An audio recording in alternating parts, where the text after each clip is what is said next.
Indoor smoking used to be everywhere 50 years ago. What will be considered unthinkable 50 years from now? I feel, and also very much hope so, our extreme consumption of plastic will be looked down on in the future. Considering all the new movements popping up trying to ban straws, plastic bags etc., it's not gonna be long until we find a new alternative for packaging. I feel like we are obsessed for using plastic for literally everything, and now that the younger generation is realizing the damage plastic brings, we want something else. Hopefully that's what will happen, because the amount of plastic used in everything is fucking ridiculous. In developed countries, eating meat that comes from animals, lab-grown meat and other alternatives will become better and cheaper than animal meat, and we will look at people who eat animal meat like we look at people in Korea and Vietnam who eat dogs. We will be horrified that humans used to raise animals in order to kill and eat them, plus the ecological damage. People used to be forced to work in order to get food and shelter. If they couldn't get a job, they sometimes ended up on a disability program or living in their mom's basement. Otherwise they were homeless and starving. People in the future will think this was nuts. That people who think they were born the wrong gender is okay and not a mental disorder. Losing your virginity online through a highly interactive 7D gaming console maybe. Dating will become obsolete. Women find any guy as attempting to speak to them as harassing. Guys wishing to avoid public humiliation or being labeled as a predator will stop speaking to women. All dating will be done with algorithms that specifically matches you to someone that would facilitate any social interaction. Then as the relationship progresses, there will be consent documents in terms of things you will do physically or discuss. Maybe not in 50 years, but I think youthful contact football is on its way out the door. The more we learn about CTE and how fragile the brain really is, the more we realize just how destructive full contact football can be, especially for children.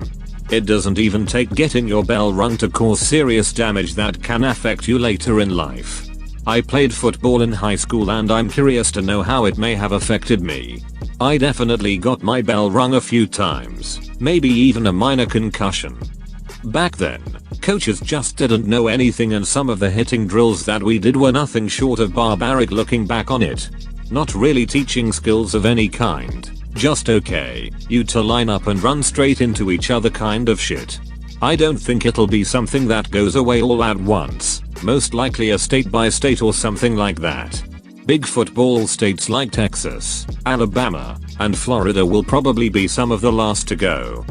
Especially in some Texas small towns, high school football is taken extremely seriously in those communities. It's going to be hard for them to let that go. Reply. This.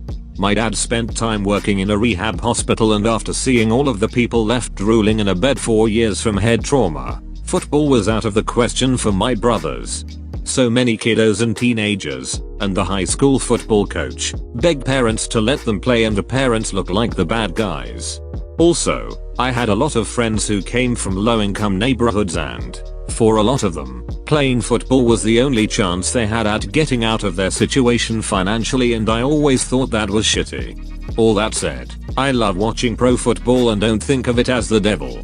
But having people play from a young age, not being old enough to understand the long-term risks, just isn't cool.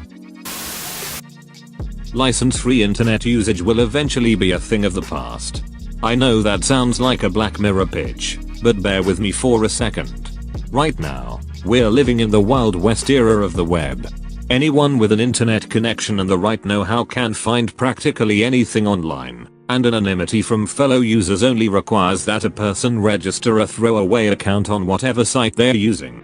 While this newfound connectivity has arguably resulted in a number of really great developments, there are just as many downsides to the whole situation. Hate groups are coordinating in forums designed to radicalize the young and naive. Fraud is being perpetrated at an unprecedented rate. Instagram is a thing. The list goes on, including some particularly heinous details. We fell into the information age without really understanding what was coming, and a whole slew of brand new problems rose up to meet us. Never before seen crimes have become commonplace. Misinformation is being spread at an alarming rate. Content like Baby Shark drives everyone to the brink of insanity, and very little can be done to combat any of these trends. Before too much longer, someone in a position of power, no doubt backed by a corporate entity with some not at all selfish concerns, will propose the creation of an internet license. You sit down at your computer. You take out your smartphone. You pull down your virtual reality headset. However you connect, the first part of your experience is always the same. You're presented with a login screen of sorts, asking for your name and ILN, internet license number. For some people, this will be a one-time prompt, appearing only when they need to create a new in-home network. For others, folks who travel, those who use public Wi-Fi, and so on, the government-mandated box will eventually burn itself into their retinas. Either way, whenever someone gets online, their activity is tracked. Every username that they register becomes associated with their real-world identity. Every website that they visit is logged, and everything that they post gets saved to a database which only requires a warrant to open. Many individuals will likely see this as a good thing. After all, the test to receive an internet license will require applicants to show that they have some basic literacy and critical thinking skills, and the government's increased ability to prevent and combat crime will be heralded as a boon to society. Politeness levels will likely increase as people stop hiding behind anonymity, and antisocial ideas will die before they can take hold of impressionable minds. Getting online without a license will be unthinkable, quite literally. In fact, you won't even think about it, because then you will be the criminal. TLDR, please log in with your internet license number to read this comment. I really hope this never happens. Anonymous information, media access and communication is so liberating. I fear you're right, though. Ironically, clean air. This has driven me nuts this week. I was told by a friend who is really into fitness that most people would easily lose weight by cutting sugar and drinking less. I already don't drink often, so I've cut my sugar intake by like 90% in the past week. It's so fucking hard. Everything has sugar. Yeah, and the rest of it is probably other carbs that will break down into sugars as well. Yesterday, we were given free snack bars. You know, full of good stuff, natural flavors etc. 30 gram bar, 13 grams of sugar. Like, what the fuck? The massive amount of sugar in our food supply. Or, why is there a small amount of food in our corn syrup supply? Slurps Coke, laughs in Mexican Coke, snorts in Colombian Coke, overdoses on fentanyl in Canadian Coke. Microplastics. Scientists tried to do a study on the effects of microplastics in the human body and were unable to find a control population that was not contaminated anywhere on the planet. Microplastics have invaded our food chain so totally that virtually every human being alive has them in their body. We look back on the 50s like they were so naive, burning holes in the ozone layer with CFCs, spewing lead everywhere with their car exhaust, and smoking 3 packs a day from age 12, but we aren't really any better. We are still dumping huge volumes of pollutants we know almost nothing about into our bodies and the rest of the environment. It's not unthinkable that our grandchildren will roll their eyes with nostalgia at how naive and optimistic we were, whilst totally oblivious that our food containers were slowly poisoning us and every other creature on the planet. And asbestos just gives you cancer. Microplastics may in fact be driving us all insane and could be an explanation for both skyrocketing cancer rates and mental illness rates, or, at least, be acting in conjunction with other factors to do so. We look back on Romans using lead to sweeten wine and go gee, well no shit, accounts of high level officials acting totally bonkers exist. But it's even more pervasive because at least lead sweetened wine in ancient Rome was a rare and expensive luxury commodity. Microplastics are present in everything from krill in the ocean to cows and even infants. If we stopped 100% of plastic and polymer production tomorrow, they will still be pervasive in the environment for decades to come in virtually anything we eat.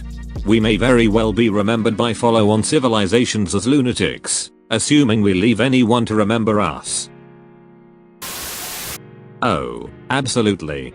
I mentioned in a thread above how much I hate being the follow-up to the lavish and throwaway plastics lifestyle earlier generations have.